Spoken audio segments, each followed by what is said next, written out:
Now, read along as the directions for Part B are being read. Remember, you should not read ahead or turn the pages while the directions for this part are being read. Part B. Directions. In this part of the test, you will hear longer conversations. After each conversation, you will hear several questions. The conversations and questions will not be repeated. After you hear a question, read the 4 possible answers in your test book and choose the best answer. Then, on your answer sheet, find the number of the question and fill in the space that corresponds to the letter of the answer you have chosen. Remember, you are not allowed to take notes or write in your test book. Go on to Part B.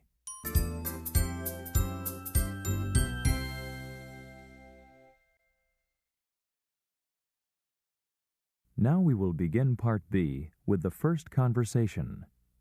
Questions 31 through 34. Listen to a conversation about a college club. Did you hear about the special meeting of the club tomorrow afternoon? I saw a notice on the bulletin board, but what's it about? Well, the club has agreed to raise money for the American Heart Association, and we need to organize our fundraisers for the year.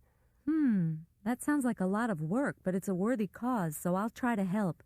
What are the ideas for making money? Some of us want to have a dance marathon. You know how that works, don't you? You mean get pledges of money per hour for the number of hours that you dance? Isn't there an easier way? I don't have that much energy. Well, there's also going to be a raffle. Maybe you could help with that. That's a great idea. My aunt has a travel agency, and maybe she'd provide airline tickets to Florida for spring break as a prize. That would sell a lot of tickets. After this rain and snow, I'd buy a dozen myself. Number 31. How did the woman know that there was a meeting?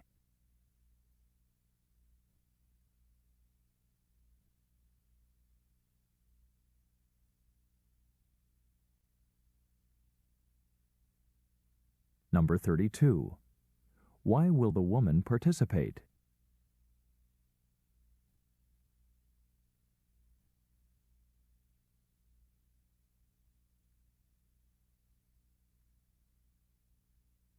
Number 33.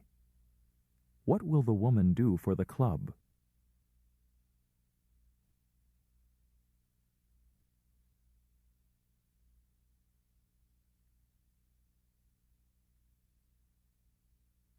Number 34. Why did the man say he would buy a raffle ticket?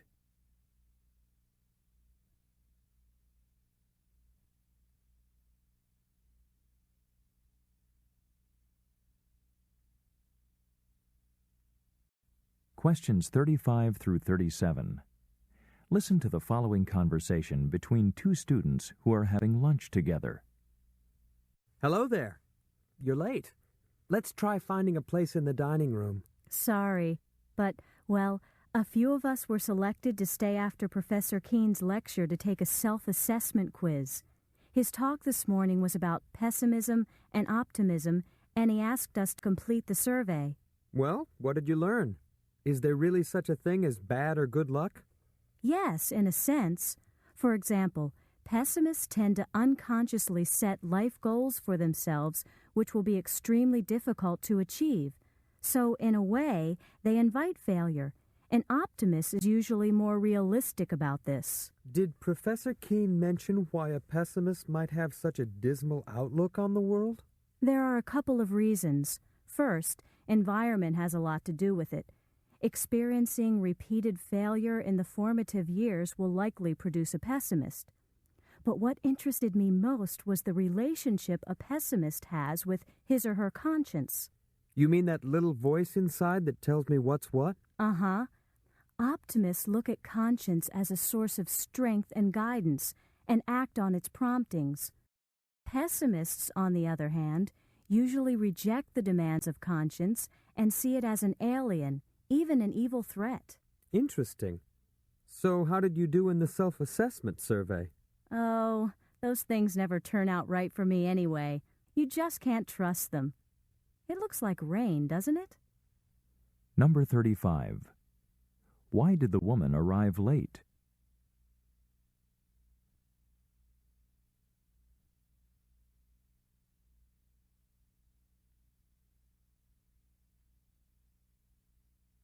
Number 36. According to the conversation, in what way does environment influence a person's outlook?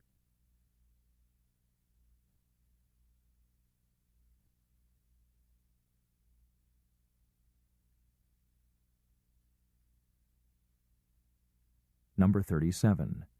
What was said about the role of conscience for pessimists and optimists?